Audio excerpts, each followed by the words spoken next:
Drivetime Radio with New York Vinnie.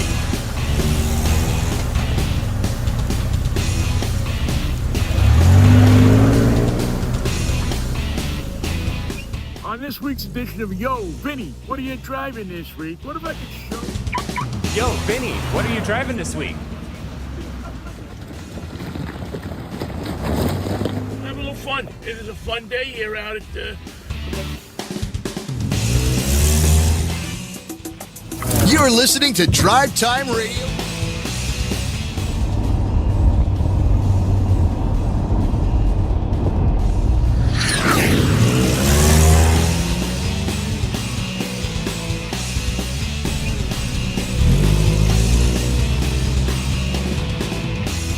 Remember, just plug in. I'm ready.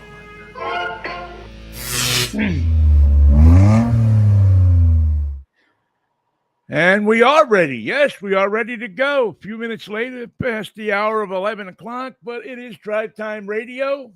A very good Saturday morning to you. Beautiful day.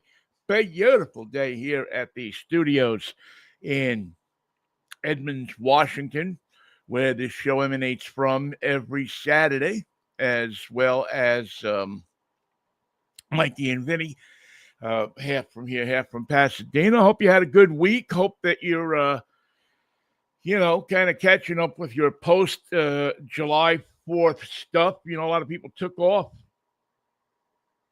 I think most people got the Friday off, before July 4th, although a lot of people used it to kind of do that whole thing where they get, the 2 days after, maybe tack on a Monday after that, which would have been last Monday, and the Friday, maybe tack on a Thursday after that. And you almost got 2 weeks in the bag for vacation. We're pretty close to it, 10 days. Not bad.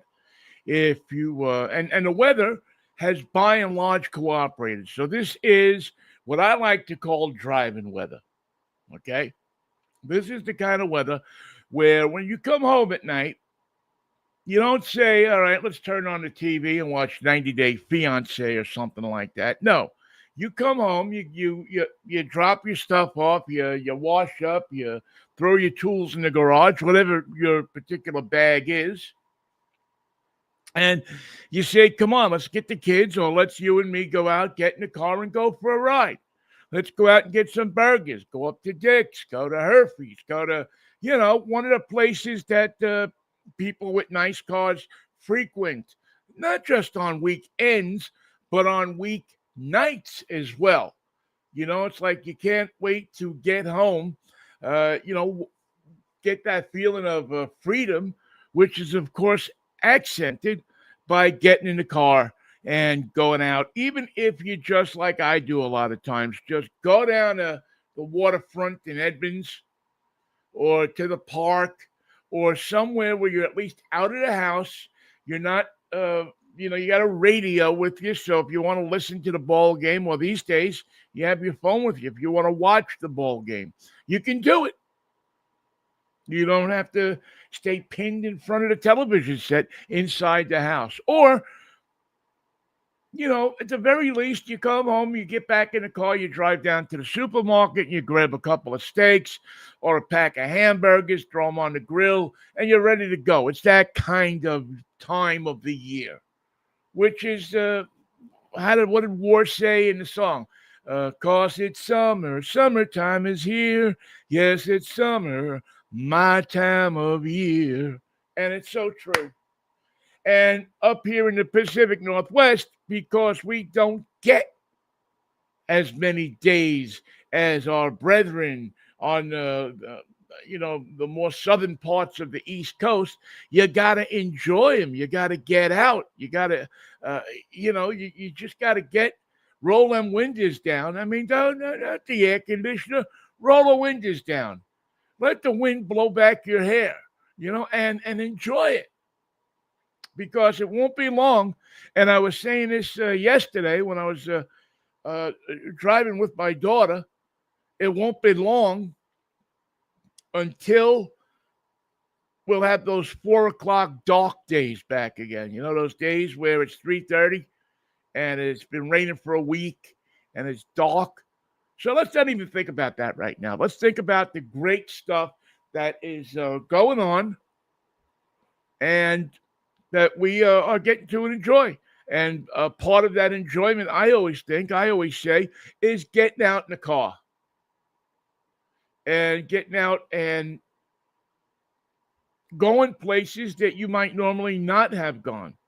Whether you're going to go to one of the shows that they're, putting on at Marymore Park or in Carnation at Remlinga Farms, or some of the places that are much more accessible by car as opposed to just being accessible by public transportation. Yeah, you can take a bus out to Remlinga Farms, I believe, but you're going to be standing out there at midnight waiting for a bus. No, you're going to get a couple of friends together and either get in a car or get in somebody's car or rent a car or so on and so forth and go out and enjoy a good time. Of course, have a designated driver so you don't screw up and get a DUI or something like that. We don't want to see that happen to you. And we don't want you to be dumb enough to drive if you've been drinking. This is a really tough time of year for people because they get home, they get a couple of belts in them, and they think they can drive. Oh, I got 2 glasses of wine in me. But, they find out when they get into a situation that maybe I can't drive as good as I thought I could. Or drive under these different kinds of situations as well as I could. So, be careful of that. I don't want to sit here and preach for you, or to you, I should say.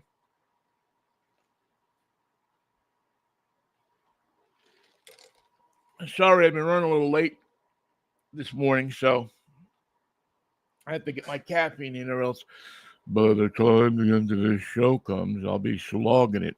But got a good show for you. A couple of cars that we're going to look at, a couple of stories to tell, a couple of news items. One of the things that I have been following with interest,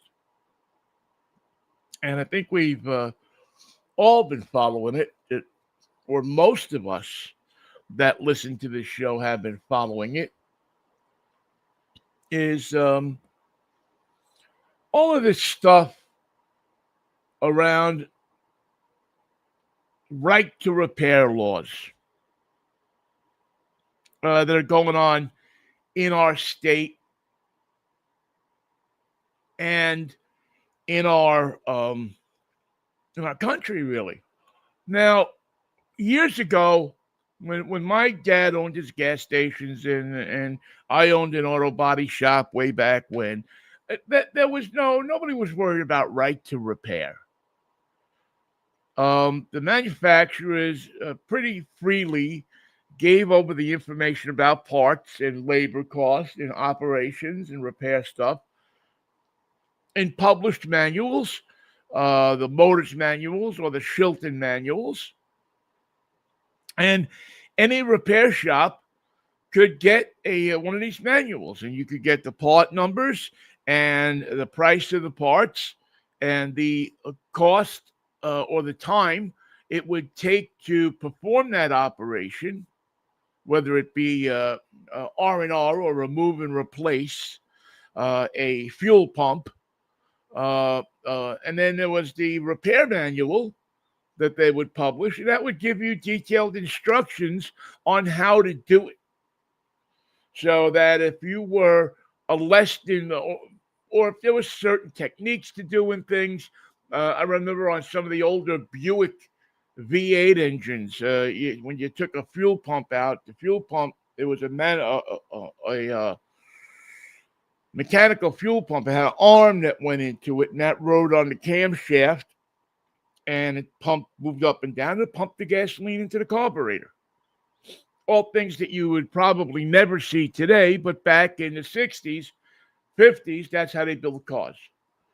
And you could get the all of this instruction and how to do it. If you were unsure if there was a certain special operation that had to be done to do this from this manual. Again, which was, I believe, and fairly easy to obtain from the manufacturers.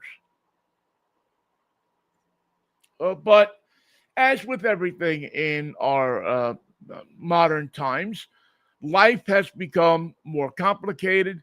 Manufacturers have seen a way to make more money through these repairs. Service departments have become larger profit centers in auto dealerships. And so car companies and manufacturers, OEMs, have not been as forthcoming with their information as they had been at one time. So you now get this situation where they feel that that's information to manufacturers that belongs to them, and they're not just going to give it out. Well, lawmakers, states, people, mechanics, everybody except the OEMs or the dealers have really felt that information, that they own that information, that's their information, and that they're under no obligation to share it with what amounts to the competition, what amounts to a business that is trying their hardest to take customers away from that dealership, or at least the service department of that dealership. Now, I will say to you that if dealers would take care of business and treat customers right, which we know the horror stories. There are great dealerships. There are people who treat their customers right. There are people who don't overcharge people. There are dealers that do the right thing. And that's great. But there are also maybe the largest amount of unscrupulous dealers or merchants in the automotive business than there are in any. It's not just dealers, it's mechanics, it's everybody. I mean, you got to watch your ass when you go to get a car fixed. But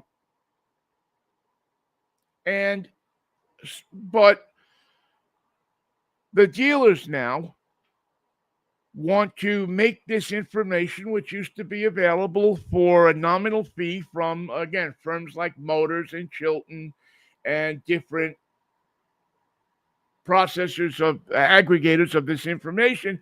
They now want to make that information impossible for you to get. They say we own it, and you don't have a right to the information that we have developed. So we're not going to give it to you so that you or your mechanic or your kid or anybody can get under the hood of that car and start to repair it. And of course, the price of labor and everything. I mean, if you take a car to a dealer, and if it doesn't cost you double what it would cost you to take it to the mechanic, the business here that's right next door to me, I'll buy you lunch anywhere you want. The dealer's got a bigger operation. It's a profit center for that dealer. The dealer has to charge you more. But people are saying, wait a minute, especially in these times of economic duress, where people are saying, I got to get the best bang I can for my buck. I can't afford it. Otherwise, the car doesn't go fixed. And the headlight that might have to be fixed, the brakes that might have to be replaced but don't get replaced. All of these different items that should be taken care of at a certain interval don't get taken care of at a certain interval because it's too expensive. Anyway, the dealers are fighting the Repair Act. This is a bill that says that, in essence, you have a right to have the information to repair your vehicle. When you buy a vehicle, you not only buy that vehicle, but you buy the information that, or buy the access to the information to repair that vehicle. That manufacturer has to not require you to take that vehicle to their repair shop to have it fixed. Believe me, they have tried different ways to make that happen. They tried saying your warranty wasn't void, tried saying if you didn't repair the car at certain mileage intervals, that it didn't get repaired. There's been all kinds of things to get you to bring that car back to the dealer. Some legal, some maybe not so legal. But the Bipartisan Repair Act says that people should be able to choose their own repair shop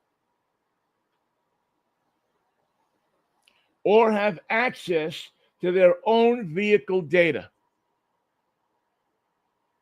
That you should, as the owner of a vehicle, have the right to have the information, the correct information from the person that originally sold that vehicle to allow you to repair that car without taking it to a dealer, without being held hostage. And if you think this is, who cares? And you tell me where you can find anything like this. 85% of Trump voters, according to Auto Week magazine, 86% of Democratic voters agree on this Repair Act, H.R. 1566, Senate Bill 1379. 85% or better of voters from both parties agree that this information should be available. But yet, automotive dealers, the OEMs, really it's the OEMs, they want no part of this. They do not want to let you get that information. And federal law is saying that, no, you have to give this information to automobiles, especially if they're today's connected automobiles.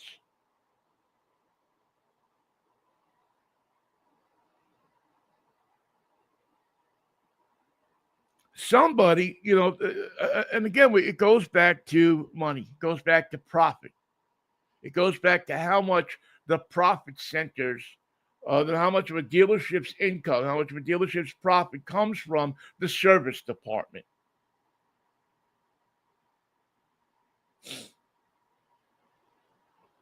The dealers have come up with a different idea for this.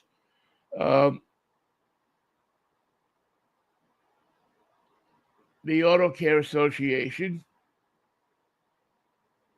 is noting that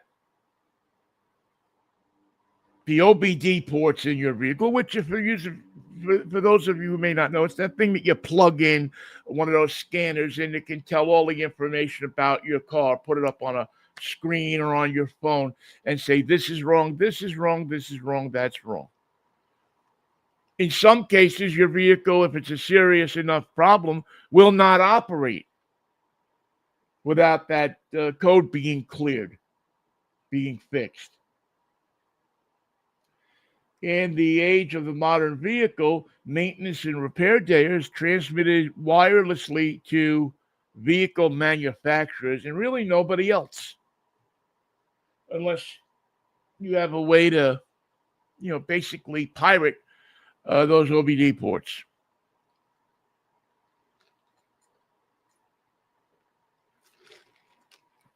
So it appears that the president has, at least for the time being, because you never really know, come out on the side of the consumer on this one. It is a political issue. Don't expect that it's going to stay like this, that the president or Congress or anybody's going to stay like this, because the auto dealers, the OEMs, are going to start spreading money around. They don't want to see this passed. By 2030, 95% of vehicles globally will have the capacity to look at your car digitally, wirelessly, and get all the information they need, not to mention all the information the government needs to tell what you're doing, when you're doing it, how you're doing it, how you're repairing your car, who's repairing your car.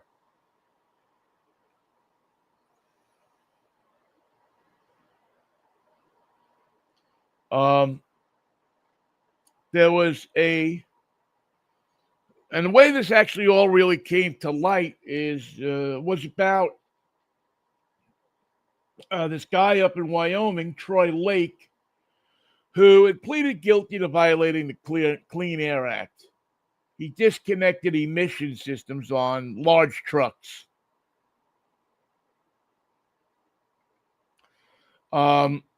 He had been convicted of, because, the Clean Air Act, these diesel fumes, you don't want them getting into the air. This guy was disconnecting them. Trump pardoned him in late 2025. And so they were talking about different issues with the president press conference, and all of a sudden he blurted out about this guy that he get pardoned for this.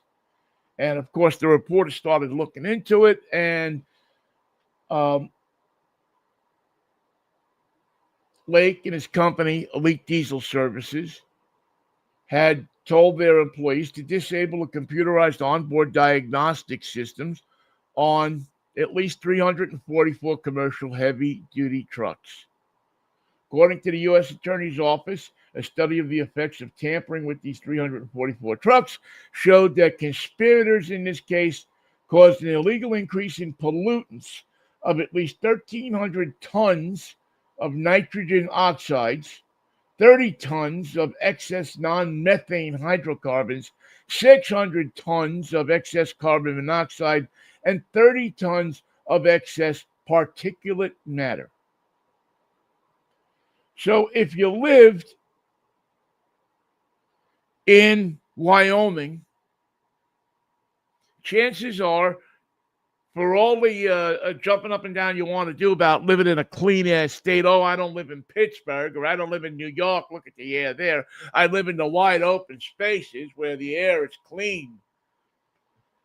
And the kids are lean and strong, healthy, and free. Well, you know what? If they were breathing this stuff in, they might grow up to be little people, because it's a dangerous combination. It's a dangerous cocktail of pollutants. So, but Trump pardoned this guy for political reasons. Politics always gets into it, and so now you have this bill, and people are. Want to make sure that this bill passes so that people retain the right to repair their cars. I am all for it. I think that you should have, within reason, the right to repair your own car. If you want to, on a Saturday afternoon, get in your driveway and change your oil and filter and put a new air filter in your car and do the things that you need to do to maintain your car, you should be allowed to do that. If you have a bad alternator and you need to change that alternator because you are handy with a wrench and you know how to unscrew the alternator, take it out, put another one in there, screw it back in, put the fan belt on, and the car runs fine again. You should be able to do that. If you take your car in, like I did yesterday, to the repair shop next door, and there's a problem with the car, your repair shop should be able to have access to information that will allow them to repair that car.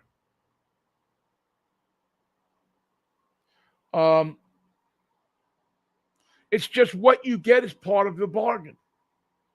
But Jim Farley, who runs Ford, was quoted in an article in the Detroit Free Press, quote, "You don't want people repairing their own vehicles."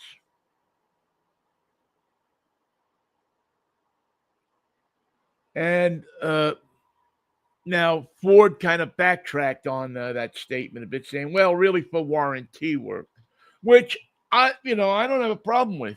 If you have to have warranty work done, yeah, you're right. I don't know if I'd rather know that I have a Ford trained technician looking at that car. And really for many things today, there's not much on a car that I want to repair myself anymore. At the very least, I want to take it to a mechanic that knows what he's doing. When you look what's under the hood of a car these days, although the basics are still there for many cars, the computer systems, the electronic systems, the different types of systems that are in cars today you have to have special equipment and trained mechanics to fix them. But you shouldn't require me to do that. You should give me an alternative of taking the car to the guy next door, to the repair shop down the corner. The old days, it used to be the gas station that you used to go to. And the guy would, or woman, whoever owned it, pull the car in, you look at it, leave it, pick it up this afternoon at 5 o'clock, we'll have it ready for you.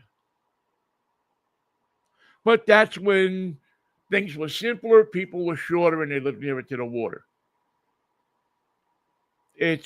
Nowadays, it's a bit of a different game.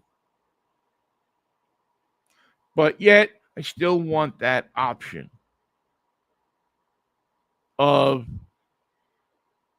being able to choose the mechanic I want to take my car to, and I want the option of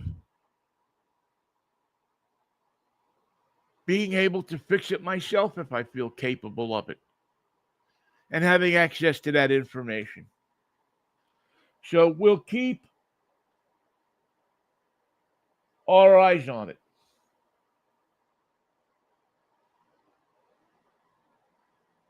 And that's really all you can really do. I think that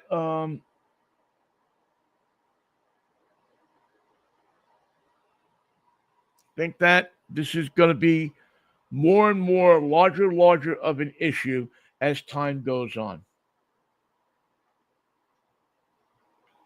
And especially now with subscription services, the coming thing in the automotive business. And I don't want to go all Herb Weisbaum on us this morning, the consumer guy, the consumer man. But these are important issues. The automotive industry is undergoing a change that you are going to see more and more as we progress, especially with electric vehicles and more chips and computers in cars. When you go to buy a new car in the very near future, and actually it's in effect on some cars already. When you want options on a car, every car, and this is really because of cost of manufacturing, every car is going to be made with all of these different options already built in. Heated seats, satellite radio, you see that already. All these different options that you normally would have to order in a car or buy a car that's built with these options. The cars of the future will be made with these options built in. What will happen is the auto manufacturers will be able to turn them on and off in your vehicle. They'll be able to hit a switch, just like your electric company or your cable company can hit a switch and turn on and off your cable, right? Or your electric. You don't pay your electric bill. You come home and your electric's off. You call them up, you pay the bill, they hit a switch. 2 seconds later, it's back on again. It's not like the old days where they had to send somebody out to the house or this or that. Computers have made our lives wonderful.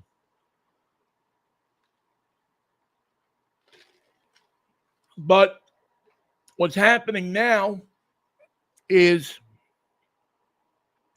manufacturers will sell you those options at a monthly subscription fee because they have found out that the subscription fee model works so well.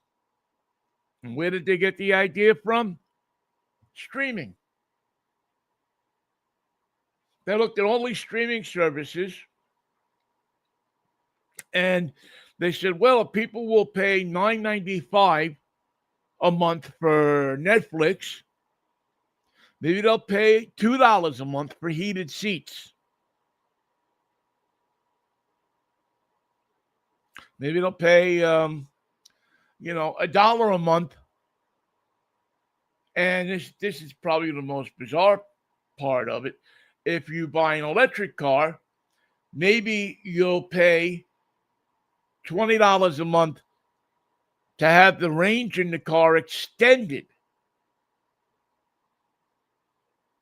So that instead of a car with the 300 miles of range that you originally bought, when they developed the technology to give you 500 miles of range with that same equipment that's in the car, just that the processes in the car change, they will say to you, well, if you pay us $10 or $20 a month more, you'll have more range on your car. Think of it like this. You don't pay the extra money for the range when you buy the car, but if you're going to go on a cross-country trip, let's say, you can go on your computer, go into your portal, and change the range. Have 500 miles worth of range instead. Not bad. Of course, the problem is, as we all know, is that many of us go to the different portals and we ask for this or that or the other thing, and then we forget about it. And all of a sudden, you get a bill, or you don't even look at the bill. You look at your bank statement, and there's 25 things being taken out a month for $500 or $1,000 on your car.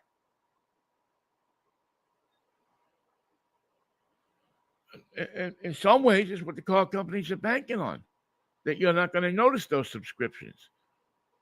So that's something that's coming down the pike and that you need to be aware of. You need to take a look at. You need to be aware of. You can no longer, I think, just go to a car lot, buy a car, and forget about it. Modern technology will not allow you to do that anymore. Modern technology, this technology that we all rave because we can, have a phone that can connect us up with Aunt Maisie in Europe, or we can make airline reservations or this or that or the other thing, or watch the president's speech or a ball game, is also the same technology that will say to us, we could take $10 out of your bank account, $20 out of your bank account every month. And hopefully you'll forget about it, not think about it. And that's $20 that we're putting in our profit center.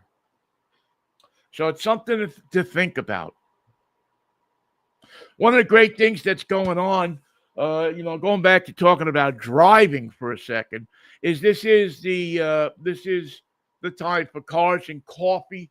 It's becoming a time-honored institution in America. Saturday morning, you get in your hot rod, you get in your car, you drive to a place, whether it be a coffee shop, whether it be a lot somewhere, whether it be a museum, and you gather together with other vehicle owners. You have some coffee, you have a donut, you talk about your cars. For me, a 70-year-old guy, this is a beautiful thing. It's a socialization that allows us who don't have great big homes, and maybe some of you do, or it's a bastion. It used to happen at gas stations on Saturdays and Sundays. Guys would go down to the gas station, they'd get together, they'd hang out, maybe they'd play cards, maybe they'd watch the world go by through the gas pumps. But there'd be a socialization that would go on, a socialization actually between people, not with a computer or online presence in the middle of it. You pull up and you got to talk to people face to face. My local Cars and Coffee is the Shoreline Cars and Coffee, which happens in back of the Aurora Borealis Saturday mornings. It's been going on now for 5 years, and it has developed into what I think is one of the best cars and coffees I've ever been to. People go, they gather, they get together, they show off their cars, they talk about cars. Cars are passed between people, so on and so forth. It's not a car show, but it is. It's a social gathering of people that have an interest. You don't have to have a fancy because you go to a car show. You're either going and walking around and look at the cars, or you don't need that to go to a Cars and Coffee. You just got to show up, park your car, walk around, look at cars, and people with a cup of coffee in their hand. Don't put your coffee down on somebody's car. I've seen that a couple of times, and I've almost had a heart attack. But it gives you a chance to socialize and gives you a chance to talk about your car, other people's cars, learn more about the particular models of cars. I especially love it when a guy like me, who was alive and around for the hot rod era of cars in the 50s and the 60s and the 70s, that prime era of American cars, get in conversations with young people who are now in this new era of hot rodding with Japanese cars primarily, or German cars, and small engine 4-cylinder performance. How much performance can you get out of a 4-cylinder engine? Transmissions, and also a growing amount of electric car people who buy electric cars and yet want to get performance out of those and find the best way to make their cars faster, bigger, stronger, longer lasting, all of the stuff that you want out of a car. It's a great thing. And you so best place to find these cars and coffees are I think still is Facebook. You go on Facebook and there's different pages that are dedicated to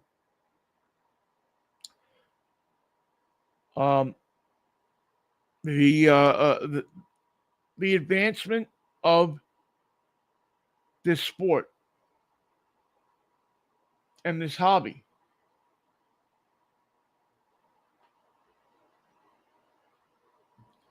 And I think that it's, I think if nothing else, you take your kid down, you walk through with them, and you show them these cool cars. Fiat. Now, I think we were the first car radio show, to talk about the Topolino. Remember a couple of years ago, we did a whole feature. We had somebody on from the bicycle works that was making a Topolino over in Italy, and we showed you pictures, and we loved them because they looked like the Messerschmitt. They had the one door that opened in the front. Remember those?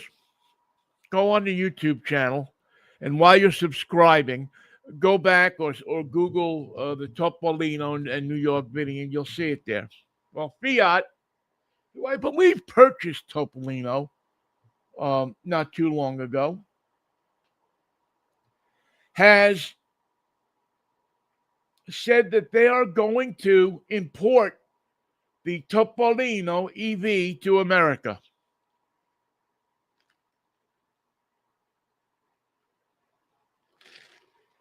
Now, you have to take heed. This is a vehicle that is not a full car, okay? It is basically, it's what they call a micro car. Now, in Europe, these things are very popular, just like those small pickup trucks you see. And in Japan, they are urban cars. They are not meant really for freeway driving or outside of the city freeway driving. They are meant for getting around in the city. You can park two of them, three of them in space meant for one car. They're cute. They're stylish. And they are here. They have been launched by Fiat. Not every place is going to be able to have them on the roads because there are some state laws that are not going to let people have them on the road. But pressure to let them on the road in many places is going to mount, because you can buy a brand new Topolino for $14,985.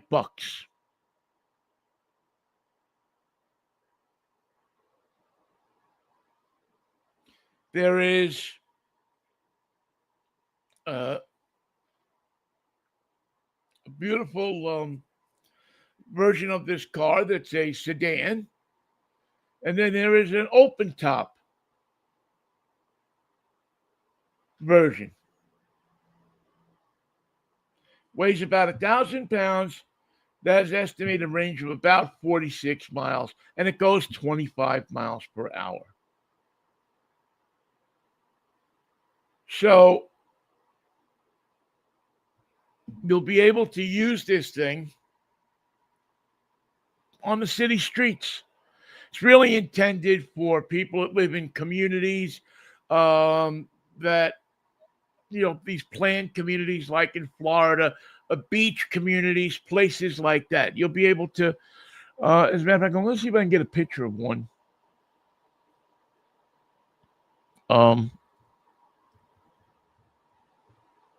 Cranked up here. And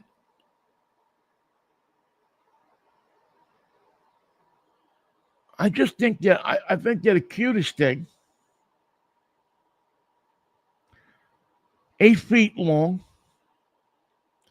weighs just over 1,000 pounds, and it tops out at I don't know, 20. Like I said, 25 miles per hour.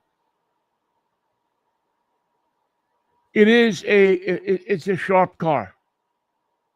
If you are somebody who is in the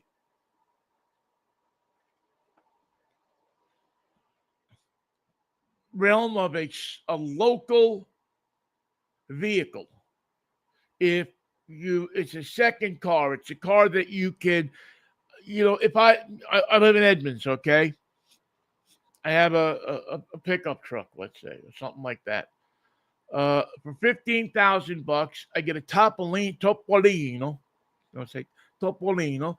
And if I got to go downtown Edmonds, I got to go to the waterfront. I got to go to the shopping center. I got to go to these different places. I take the Topolino.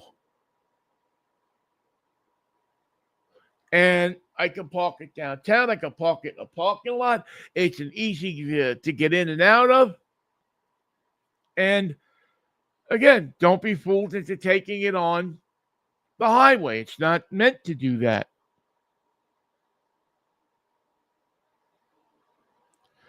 But I think that I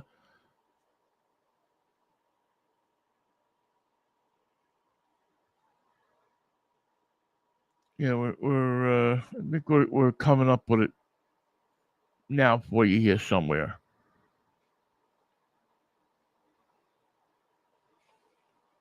Somewhere in here we have the Topolino. No, that's Drive time.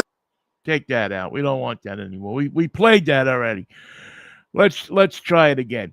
Anyway, the Topolino. There we go. That's what we're looking for. Thank you. But that's the Topolino. And like I said, $15,000. It fully charges in about 5 hours, as it says there. So you can plug it into your garage. You can plug it into a charger. Bing, you're good for 46 miles of range. So you're good for a bunch of trips downtown. You got to go to the market. You're going to Mukilteo. You want to jump on the ferry. It's an urban car. It doesn't make any airs of being anything but that. But if you need something as a second car to accomplish these kinds of tasks, if you are a place that's a delivery service and you deliver in a city, I mean, I can see Domino's having a ton of these things as delivery vehicles. You leave the Domino's, you put a couple of pizzas in it, bang, you're out there delivering pizzas in them. I think it's a great idea, and it's stylish. It's again, it's not much more than a golf cart, but it is transportation, and the future of transportation, I think, for many of us, are going to be different strokes for different folks. If you need a pickup truck, you're gonna, you'll be able to get something that'll be able to haul furniture back and forth from IKEA or something like that. If you are looking for a car for a long trip, you'll get more of a powerful, bigger car. But I think that's the future of transportation.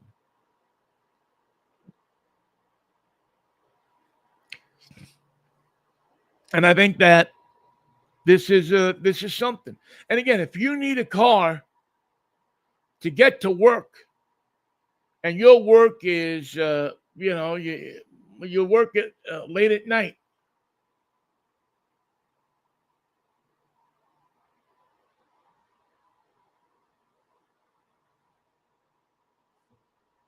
this is maybe an alternative. You go to the beach. You live a few towns over from the beach. You take anyway. I'm happy to see these. I actually can't wait to drive it. I'm really excited to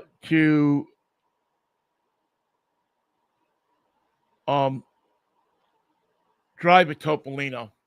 I mean, I'll probably break it when I drive it, but I just think it's a vehicle that is going to find its place. They're cute. They're $15,000, which really these days for a vehicle that will get you from point A to point B is not bad. Although many will say me included, for $10,000 more, you can buy a Slate,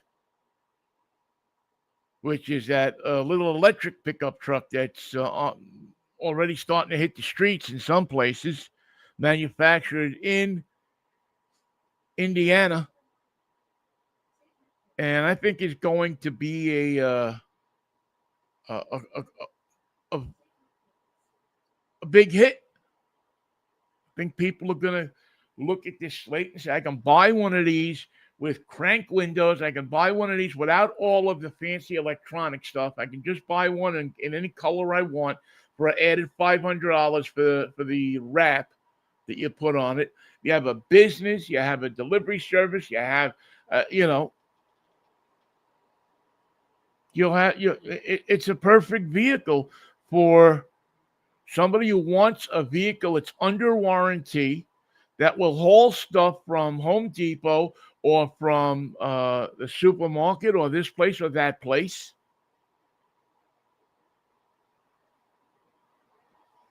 And I think they're going to be, another car's going to be a big hit. Again, different vehicles for people that have different requirements.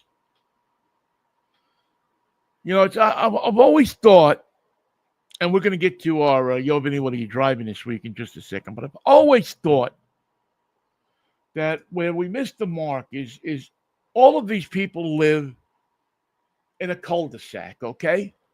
We all drive different cars. This guy has a pickup truck. This guy has a sports car. This guy has this car. This woman has that car. 4-door sedan, this, that, the other thing. I always thought, even from the time I was a little kid, it wouldn't be neat if we could all switch cars on the block once a week. If the guy that drives the pickup truck could take the guy's Corvette to work. If the guy driving the 4-door sedan could, take the other guy's car, and vice versa, to give people different experiences.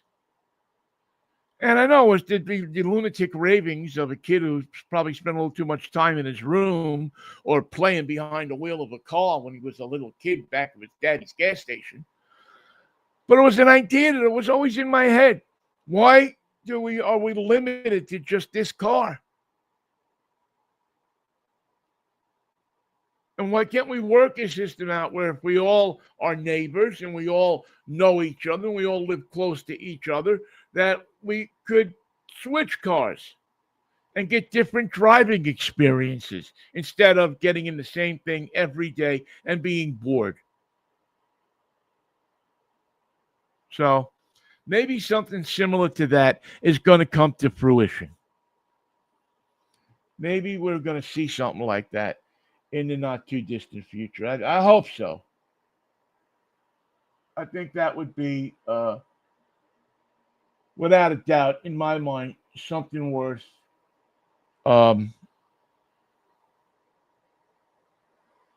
checking out.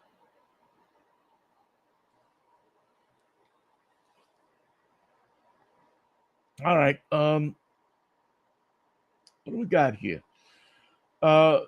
We think we got the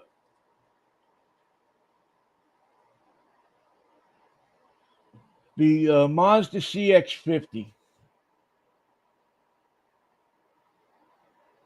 which is going to be our Yo, Vinnie, what are you driving this week vehicle. We're going to have it up here for you in a second. I'm just trying to pull up my notes from driving this thing. 2026 Mazda CX-50. You're in the low 30s to 40s range on this vehicle as price wise, and I think, listen, I'm a big Mazda fan. Anybody who knows me knows that I've been a fan of these cars for a long time. I think they build great reliability, dependability. They build style, as you can see right here as we take pictures of this car in front of the Cascadia Art Museum here in Edmonds. I love featuring places in Edmonds and its environs when we shoot these things. But the CX50 turbocharged, they're four-cylinder Sky Active. It is a wonderfully handling car. It is a quick car when you drop it into sport mode. It has three modes on it. When you drop it into sport, it is quick. It is spacious inside. It is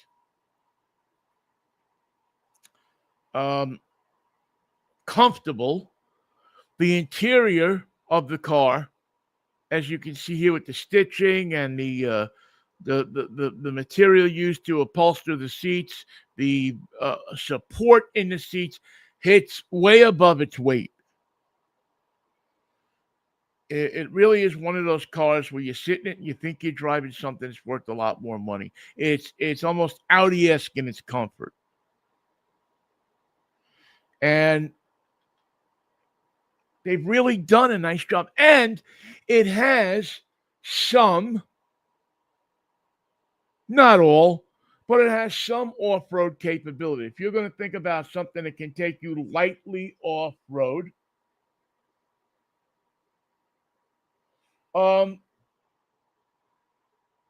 this is a vehicle that has the capability to do that. The Sky Active engine gives you plenty of horsepower. It gives you good mileage. The Meridian Edition, it's going to be around $32,000 base price, and then you go up from there. And you are also, I think they're out. I've seen them. Haven't driven one yet, but the hybrid it will give you about 38 miles per gallon. So there are options as far as gas consumption.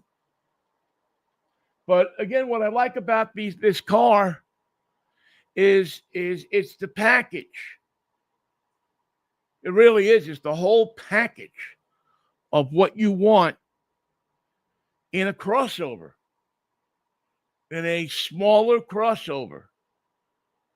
Enjoyability when it comes to driving, style. It's these Mazdas are really nicely designed. Comfort, easy in and out access,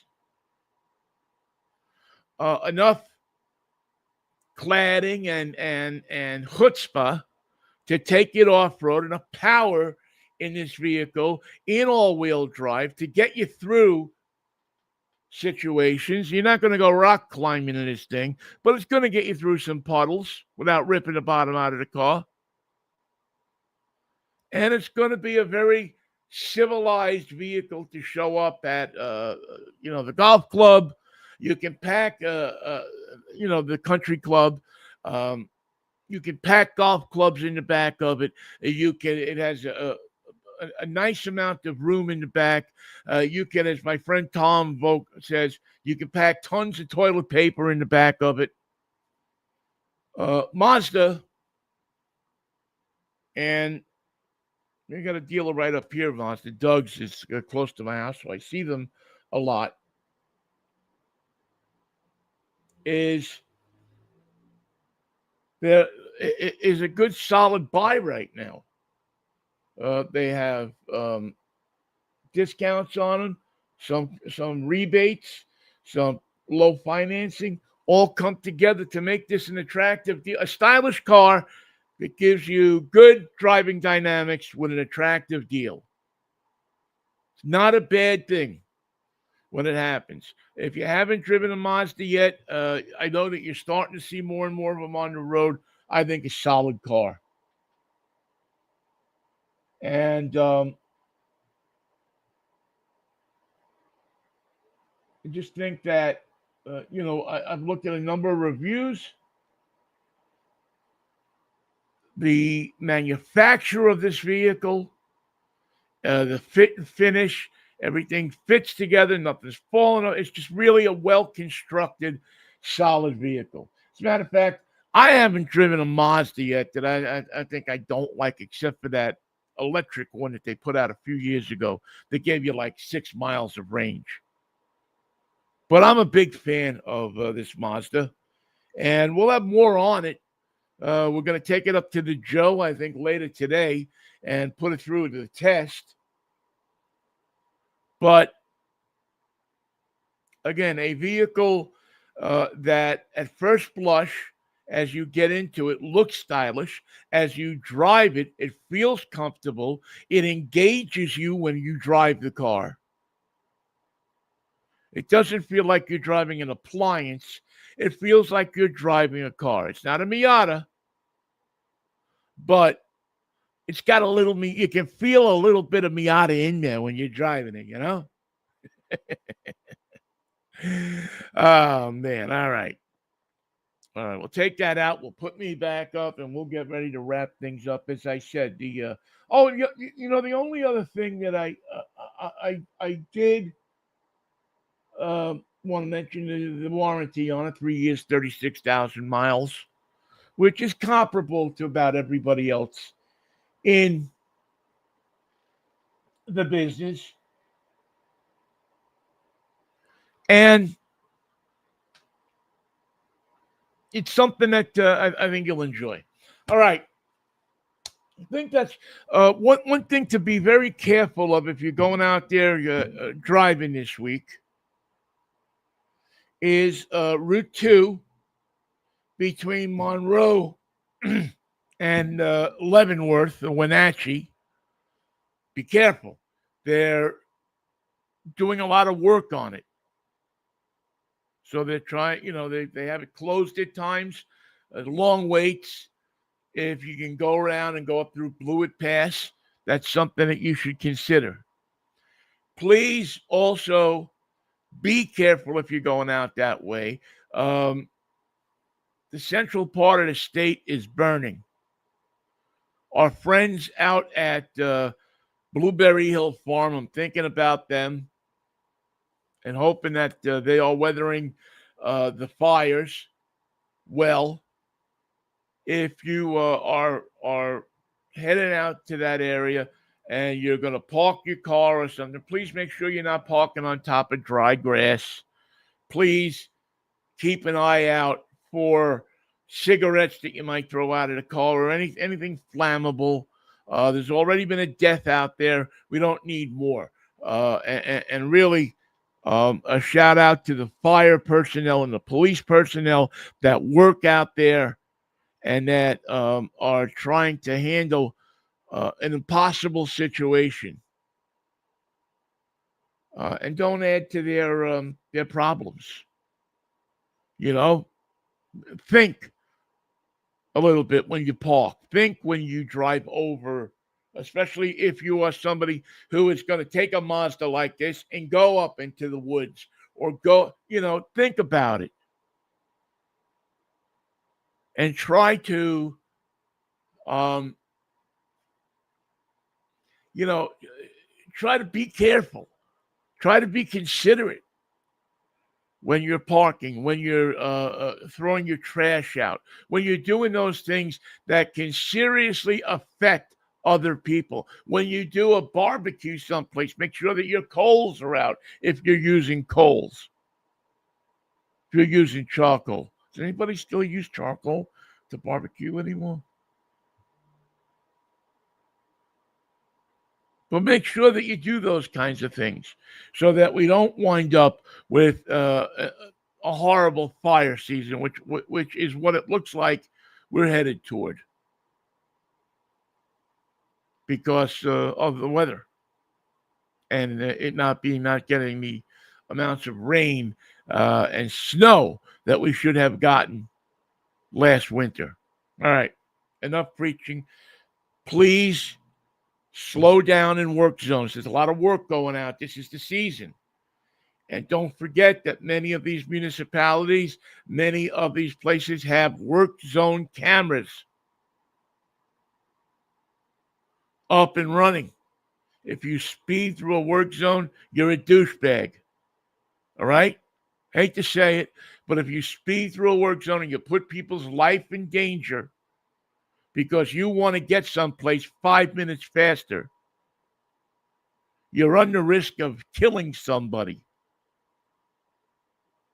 And I don't want to sound harsh about this, but I know people that do not have fathers and brothers because of people who say, oh, I got to get through this. I got to drive like an asshole because I want to get someplace 5 minutes faster.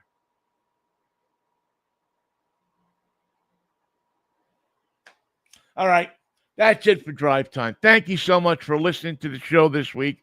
Always appreciate it. Always, by the way, I do want to mention that we are brought to you by, I almost forgot, I can't believe I've been talking so much today.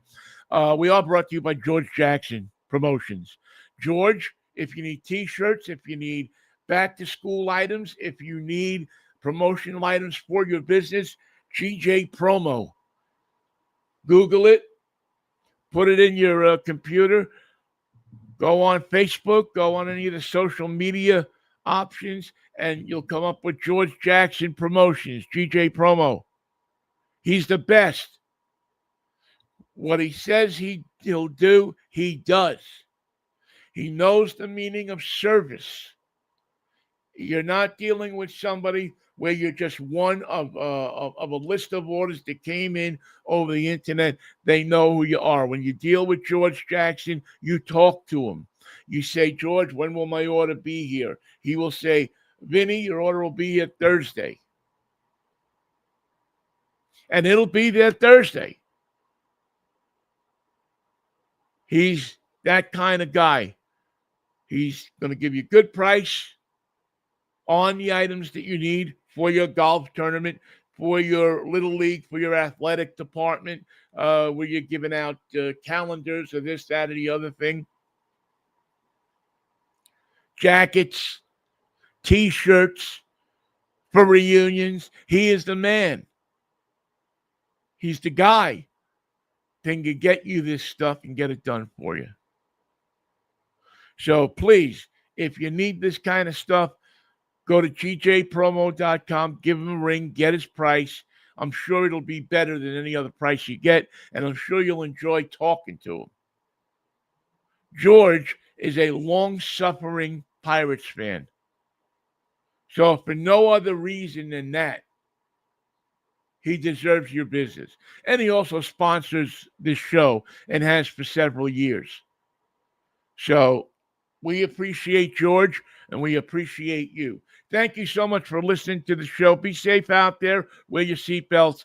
And we will see you next Saturday morning at 11 or just a little after, if the Lord's willing and the creek don't rise. Have a good week and drive safely. Bye-bye now.